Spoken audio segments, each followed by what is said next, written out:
Mi siguiente invitado es una persona a quien yo le tengo aprecio, es un amigo mío, es periodista además, es colega mío y además, por supuesto, compartimos la misma fe. Los dos somos cristianos.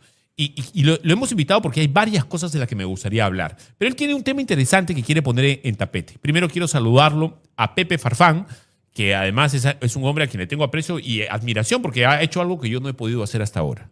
O no he querido, que es escribir un buen libro. Oh. Hola, mi hermano, ¿cómo estás? Dios te bendiga. Feliz de estar aquí, Fabricio, aquí en tu nueva casa de Resurge. Sí. Qué bueno que señor. Es la primera vez que vienes, creo, ¿no? Primera vez que vengo, feliz de estar aquí y también, por supuesto, de estar en tu programa. A ver, ¿cuál es el tema que quieres poner en agenda, mi hermano? Bueno, me estaban hablando de todos estos, el tema de los presidentes que han entrado de alguna forma a prisión, han sido condenados, pero lo interesante es que este no es un fenómeno solo del Perú. Sí hay que decir que ciertamente el Perú tiene la mayor... Sí, estamos puteando las encuestas, Fabi. Estamos liderando la tabla. Sí, es cierto. Pero algo interesante, y estuve viendo estudios al respecto, muy interesantes, que muestran que desde el año 2000 los índices de encarcelamiento de exmandatarios se han disparado de manera geométrica. ¿Cómo o sea, a ver, explícame. O sea, es interesante. Mira, hasta los años 70, 60, literalmente no encontrabas tú un exmandatario que haya sido juzgado por algún tema de corrupción o de lo que sea y que haya entrado a prisión. No había. Sin embargo, en los años 70 recién aparecen algunos, en los 80 algunos, en los 90 la cosa crece y a partir del año 2000 las estadísticas se han disparado. Mira, para que tengas una idea. Sería genial tener esta... Mándamelo al WhatsApp, sí, dale un print. Claro que sí. Mándamelo al WhatsApp para que Angelito lo ponga en pantalla. Ahora, lo interesante es que este es un fenómeno global. Uh-huh. O sea, en todos los continentes, muchos exmandatarios están siendo juzgados mayormente por corrupción, pero también por otros temas. Perdón, entonces, Ángelo, el titular es Epidemia Mundial de Presidentes Presos. Algo ¿Okay? así. Correcto, Ahora, pongámoslo. sí hay que decir otra vez que el Perú es un caso emblemático en este aspecto, que en un sentido es preocupante, pero en otro sentido es alentador, porque por supuesto está pésimo que tengamos tantos presidentes, 6 presidentes, sin contar a Allen, ¿no? Que han pasado por temas de juicios, pero tenemos también que considerar que es el país que hasta cierto punto no permite que una persona que ha estado al mando de la nación esté libremente viviendo su vida con lo que pueda haber hecho de mal uso, sino que está siendo procesado. O sea, este tema de procesar presidentes no es algo sencillo, Fabricio. O sea, no es que así fácilmente tú puedes enjuiciar y llevar a la cárcel a un exmandatario. Este es todo un tema, todo un proceso. Obviamente depende de la coyuntura, depende de muchas cosas, pero no es algo sencillo de darse y sin embargo se ha dado en mucha medida. Y eso representa cada vez más, yo pienso, ¿no?, que los peruanos, uno, es un mensaje hacia los peruanos para decirles hoy, ¿sabes qué? Ese señor, si realmente está metiendo la pata y está haciendo lo que no debe, tarde o temprano lo va a pagar. Y estamos viendo que lo está pasando. Pero también es un mensaje para los que van a postular ahora, para los que quieren asumir esa función, para decirle, oye, mira, te va a pasar lo mismo si cometes algo. Te va a pasar. ¿Quién te va a librar? Mira, no se han librado ninguno de ellos. ¿Por qué te vas a librar tú? Quien sea que seas. Quien sea que seas. O sea, es un mensaje clarísimo para todos los que están ahora postulando. Pero eso no está mal. No está mal, por supuesto que no. En medio en medio de la situación tan, a ver, deprimente del Perú, ¿verdad? De tener que ver cada cierto tiempo presidente preso, pero sabemos que en el Perú más o menos que funciona la cosa judicial, entonces. Ya, ese es el punto. Más deprimente que ver presidentes encarcelados es ver expresidentes que se han llenado en la fiesta, ¿verdad? Y que no han pagado nada. Sí, claro, y eso son sí sería terrible. Impunes. Ya, ese es el punto. O sea, hay muchos países donde tú puedes ver exmandatarios que obviamente han tenido temas de corrupción muy serios y que a pesar de todo, ahí están libres, tranquilos, disfrutando sus ganancias probablemente ilícitas, pero ahí están. Entonces, es algo que no se da acá y qué bueno que no se dé acá. Pepe, es inevitable hablar de esto. Los dos somos cristianos y es inevitable que nuestra cosmovisión se empape este tema. ¿Qué está pasando en el mundo? Y no sé si vamos a terminar hablando de escatología, porque al final es eso. O sea, ¿qué está ocurriendo? ¿Qué tiempos estamos viviendo? Entonces, porque yo no me acuerdo de una debacle moral como esta en términos mundiales. O sea, no me acuerdo de una... No, yo sí me acuerdo. De una, así, de un Sí, envilecimiento claro que sí. así como el que estamos. No, como A ver, que estamos por favor. mucho peor que el que estamos. Dale. Vamos, recordemos algo. Siglo XIX. Estamos hablando del crecimiento tremendo de una ideología que propugnaba que habían razas superiores y razas inferiores. Esa ideología, la eugenesia, fue la que básicamente fue la semilla que generó dos grandes guerras mundiales, pero no solo dos grandes guerras mundiales, una serie de genocidios y hechos de la peor magnitud en todas partes del mundo. O sea, la maldad humana se multiplicó terriblemente después del siglo XIX, explotó durante el siglo XX, el siglo de las masacres más terribles que la historia humana haya podido contemplar. Y lo que estamos viendo ahora es más bien un aquietamiento, porque mira, después de los juicios de Nuremberg... En violencia sí, pero en moral... Sí, por supuesto. Mira, oye, ¿qué moral tenían los nazis con todos los presos que estaban en los campos terrible. de concentración? No, O sea, indefendible. eso no hay se puede ahora. No se... O sea, dime quién es diferente. Es diferente. O sea, estamos hablando de... Llegamos a un punto en el cual el ser humano valía menos que cero. Genial. Pero nuestros hijos... O sea, a ver... ¿Tú qué edad tienes? Yo, 29. 29. Yo tengo 46. Está por ahí, ya digamos. ¿Te acuerdas lo difícil que era conseguir una revista pornográfica en el tiempo que nosotros éramos chicos? Era prácticamente imposible. En eso ha cambiado. Sí. Era o sea, sí, pero no solo eso. Era muy difícil. También era muy difícil que la voz de la gente común y corriente tuviera peso en la política. Yo lo sé. Los medios de comunicación Ahora, alternativos, como ¿qué las pasa redes sociales, ahora? han cambiado eso. Ahora, Pepe, los niños con un clic pueden tener acceso a la pornografía más abyecta, la más dura. Así es. Entonces, eso me dice que... Y eso es solamente un ejemplo, porque podríamos citar una Pero cantidad de también ejemplos tienen más. acceso a al mejor tipo de información que nosotros ni soñábamos tener en nuestra época. Qué bueno. O sea, Eso se parece a la parábola del trigo ¿no? del trigo y la cizaña. Porque hay que decirlo, bueno, justamente me ha hecho recordar, es el argumento que ha dado Rosa María Palacios para decir, bueno, como hay porno en el celular, entonces, ¿cuál es el problema que haya porno también en los libros del Colegio Roosevelt? O sea, no hay ningún problema. Aguanta, un momentito, señor. O sea, el hecho de que haya pornografía, acceso a la pornografía a través de las redes sociales, los medios de comunicación o los celulares, para nada justifica que dejemos que oficialmente las instituciones educativas pongan ese tipo de información en las manos de nuestros niños. O sea, hay un abismo tremendo de diferencia que no podemos aceptar para nada. Ese argumento es completamente falaz. Entonces, sí hay acceso a eso, pero también hay acceso a lo mejor. Ese es el problema. Estamos en un momento de no solo harta información, sino de infoxicación. O sea, la gente tiene demasiada información a su alrededor. Pepe, y si estamos al final de la siega en la parábola del trigo y la cizaña, recordarás cómo era la parábola para las personas que no sepan. Un hombre siembra trigo en su campo, viene el enemigo, siembra cizaña, los ángeles le dicen, oye, quitemos, no, esperemos hasta el fin del mundo, hasta la siega. Así es. Porque la maldad va a llegar a su máxima expresión al final y la bondad, digamos, la iglesia va a llegar a su máxima expresión también. Y si estamos en eso, en ese avance incontenible de la maldad, en medio de un avance incontenible también de quienes defienden lo contrario. Yo estoy convencido de que eso es así. O sea, no sé si estamos en la última generación, pero estamos definitivamente pero si es así, al final. Entonces no es tan correcto una iglesia en el último tiempo arrinconada y casi desaparecida. No, para sino nada. Una iglesia que Para nada. brilla de la misma manera como está ennegrecida la oscuridad en el otro lado. Pero por supuesto, o sea, ¿qué es lo que dice? Que al final será predicado el evangelio del reino a todas las naciones para testimonio y entonces vendrá el fin.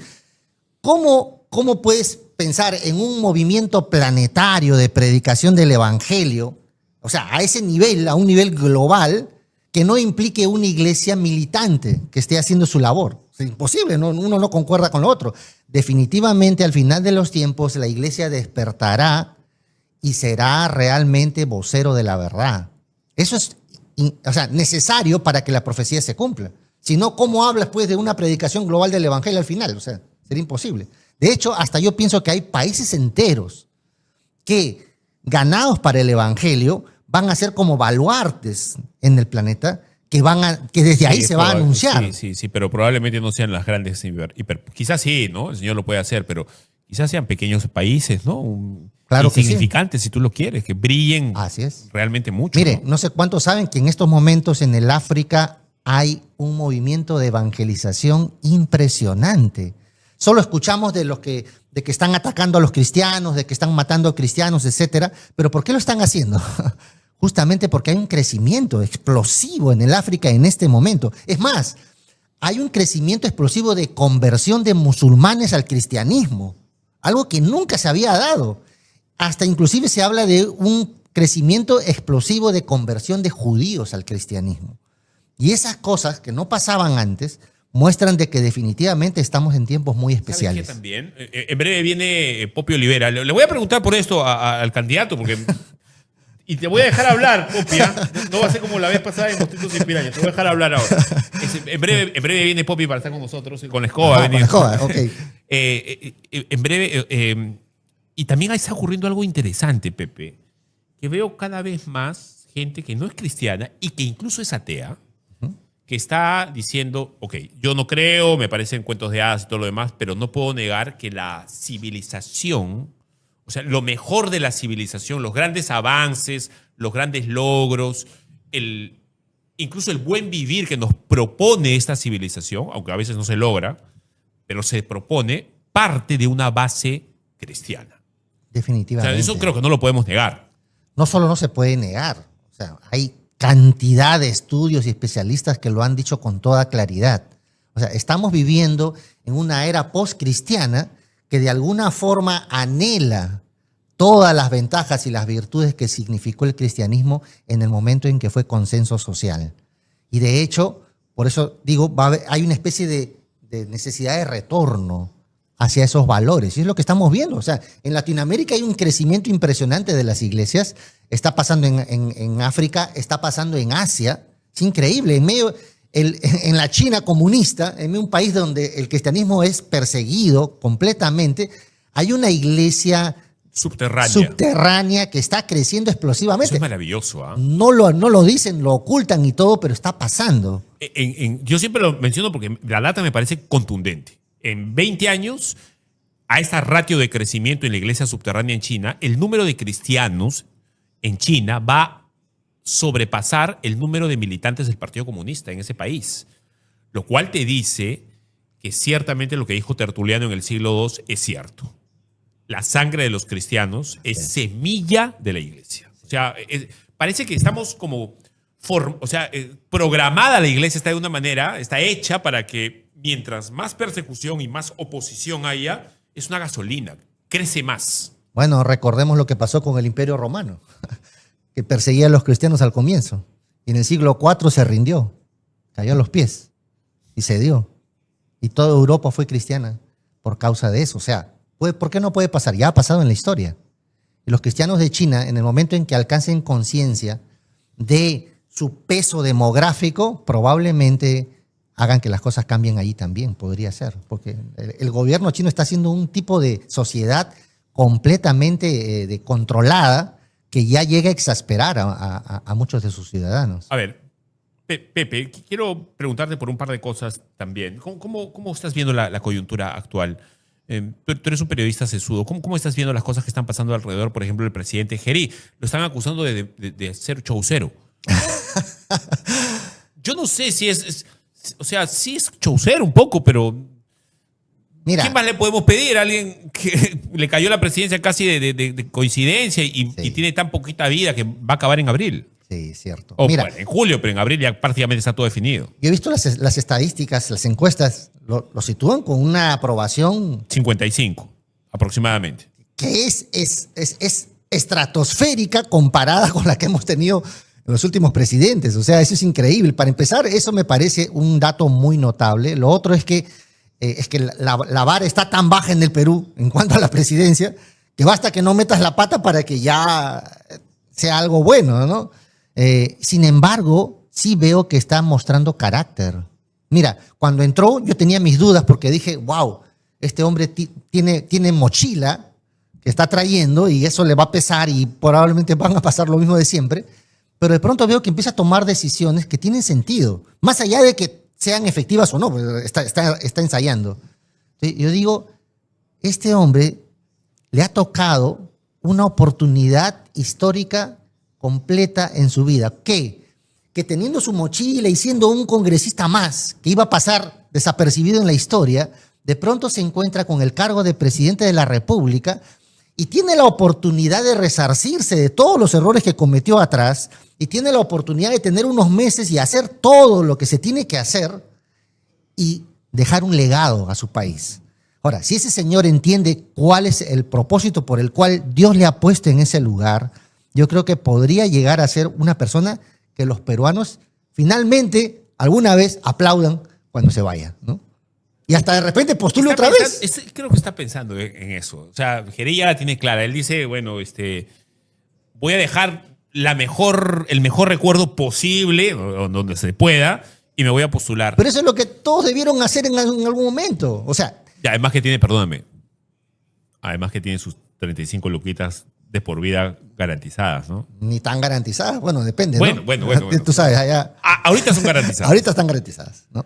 O sea, esperemos que lo haga bien. Yo creo que como cristianos no podemos estar deseando que los presidentes simplemente entren en corrupción y luego lo juzguen y lo meten preso. No, tenemos que orar por nuestros gobernantes y tenemos que esperar que lo hagan bien y tenemos que apoyarles en lo que se pueda para que lo hagan bien. O sea, no podemos estar con esa política mezquina de siempre de estar acuchillando a todo el mundo para ver quién se cae y quién está peor que nosotros. O sea, tenemos que hacer algo positivo porque el tema es el país, el tema es nuestra sociedad. Quiero terminar contigo por un tema. No quiero personalizar eso en nada, porque mis opiniones en mi editorial han sido mías. No tienen necesariamente que ser ni tuyas ni nadie. Pero sí hay algo que creo que es importante en los cristianos. Los cristianos no seguimos hombres. Los cristianos seguimos ideas, convicciones. Si esos hombres... seguimos a Cristo más que ideas. Bueno, obviamente, claro. Ya, pero una persona. te hablo en términos, digamos, de coyuntura política, económica, etcétera, Okay. ¿no? Si hay un hombre que está sosteniendo ideas buenas, bueno, lo apoyamos. Sí. Y si hay un hombre que no lo está haciendo, sencillamente no lo hacemos. Eso debería ser la constante en los cristianos. Sí. O sea, se debe apoyar y aplaudir toda acción que respete la verdad y los valores y todo pronunciamiento, toda declaración que lo haga. Y así mismo, así sea la misma persona, se debe combatir todo lo contrario. O sea, si lo hace bien, eso que hace bien tenemos que aplaudirlo, por más que no nos guste esa persona. Y si hace algo malo, por más que esa persona nos encante, tenemos que levantar el dedo y decir, eso está mal. No estamos para ser el chupamedias de nadie, estamos para mirar lo que hacen estas personas y juzgar según la verdad.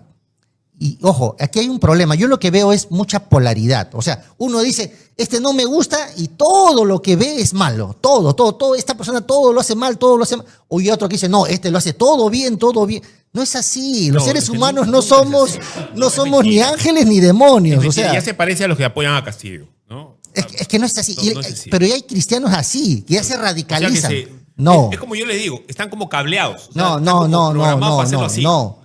No hay persona perfecta, ni menos político perfecto. Tenemos que aprender que ellos van a cometer errores, tenemos que aprender que ellos se van a equivocar, que van a meter la pata y hasta de repente van a cometer algún delito y tenemos que juzgarlo en el momento en que lo hagan. Terminamos con eso. Esa es una oportunidad para que la iglesia, como decimos los cristianos normalmente, disipule a su nación en ese sentido. Porque en el país... Es más que eso, Fabricio. Permíteme terminarlo. En el país tenemos la pésima tradición, costumbre, casi genéticamente estamos predispuestos a buscar un caudillo, ¿no? O sea, a buscar un un líder epónimo, un ejemplo a seguir al que lo seguimos a ojos cerrados.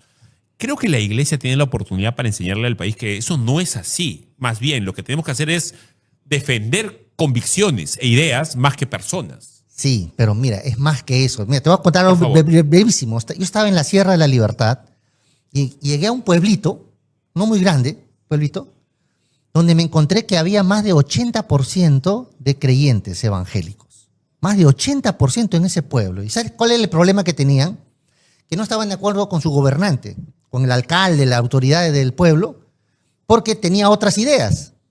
Y yo le digo, pero si son 80% del pueblo, ¿por qué no votaron por alguien? ¿Por qué hacen con un líder, con una autoridad que no es creyente? No, es que, no sé, ¿por qué? O sea, estamos orando por él. No tienen que orar por él. Si eres 80% de la población, elige una autoridad creyente. O sea, así de simple. O sea, no sé qué pasa. Pero ¿cuál era la respuesta? No tenemos sentido, hermano. Y la respuesta era que la política es sucia, que de repente la persona se contamina, que no tenemos al candidato perfecto. Las excusas de siempre, pero no es eso lo que tenemos que hacer. Más que estar juzgando a los que están en la política, tenemos que estar allí. Tenemos que ir allí. Siempre va a haber problemas cuando un creyente postule y esté ahí. Sí va a haber, pero tienen que estar allí, tienen que mojarse los pies, tienen que ensuciarse, tienen que estar allí para aprender cómo se hacen las cosas y para hacer lo mejor que puedan. Mira, pase lo que pase, sé que un creyente con el corazón bien enfocado en el evangelio va a hacer mejor las cosas que la persona más capacitada. Y no digo que pongamos gente que no esté capacitada, no. Tenemos muchos cuadros. Fabricio, hay más de 20% de cristianos evangélicos en el Perú. Ya, pues ya dejémonos de cosas. O sea, ya no estamos hace 100 años donde éramos 4 gatos y no podíamos hacer nada. No tenemos que pedir permiso a nadie para poner 20% de congresistas en su lugar. No tenemos que pedir permiso a nadie para tener autoridades cristianas porque tenemos el peso demográfico suficiente. Lo único que falta es que tengamos conciencia de que tenemos una responsabilidad como creyentes al momento de votar. Exacto. Y eso hay que hacerlo. Yo creo que el cristiano debe votar por otro cristiano en primer lugar. Y en el último lugar de todos, votar por alguien que no lo es. Y creo que eso es algo que tenemos que entenderlo. Y tenemos que entenderlo claramente. Ya, pero ¿qué pasa si no hay cristianos disponibles? Si no hay cristianos disponibles, entonces tú evalúas. Ahorita no hay ningún candidato que sea abiertamente cristiano evangélico. Entonces, ¿cómo hacemos? No votamos por nadie. Hay muchos candidatos cristianos evangélicos. Claro, o sea, yo con eso termino y te dejo la palabra final para que tú cierres el bloque, porque luego viene Popi Olivera que ya está esperándonos. John MacArthur lo dijo de una manera interesante. Algún día se lo preguntaron una vez al conocido pastor John MacArthur, que acaba de morir hace poco, y él respondió una cosa que me pareció muy interesante. Dijo, mire, si yo tengo un tumor en el cerebro, yo quiero que entre a mi cerebro el mejor neurocirujano posible, sea cristiano o no sea. Sí, yo quiero que quien entre a mi cerebro sea realmente el capacitado para solucionarme el problema. No me voy a poner a pensar si sabe correctamente la definición, la interpretación de Juan 3:16, digamos. Sí. Eso es correcto, pero en política, el más capacitado es el que no está buscando robar. El más capacitado es el que tiene sus valores morales bien claros y que tiene principios no negociables. Aristóteles decía, el más capacitado es el mejor gobernante es aquel que nunca buscó gobernar a nadie. No, o sea, es que, hermano, en política el primer valor sobre todos es la honestidad, la transparencia y el deseo de servir a su pueblo. Si no hay eso, hermano... Se me acabó el tiempo. Brevemente, tu despedida, por favor. Bueno, a decirle a los creyentes que ya nos dejemos de cosas, que necesitamos entender que hay un peso demográfico que tiene que empezar a hacerse respetar y que debemos tomar decisiones y no solamente mirar desde el balcón lo que está pasando en la política. Es tiempo que empecemos a estar allí, a mojarnos los pies, a ensuciarnos y a tratar de ser luz y sal en ese lugar. La política finalmente tiene que empezar a ser un campo de misión. Ese es el mensaje. Mi hermano, te mando un gran abrazo. Vamos a estar en contacto, ¿ah? Sí, claro que sí. Hagamos un podcast pues un día. Por favor. Por favor, ya conversemos. Tengo varios temas para tus videos. ¿Sabes? Oye, otra cosa. Tengo buenísimos ya tengo escrito mi guión sobre Pensotti, a raíz de tu propuesta. No lo conocía. Tengo 3 propuestas más ahorita. No lo conocía Pensotti. Oye, qué buen personaje. Pensotti era conocido como el apóstol Pablo de América. Lo voy a hacer el video y cuando lo haga, venimos acá para comentarlo. Claro que sí. Bien, ha sido Pepe Farfán con nosotros.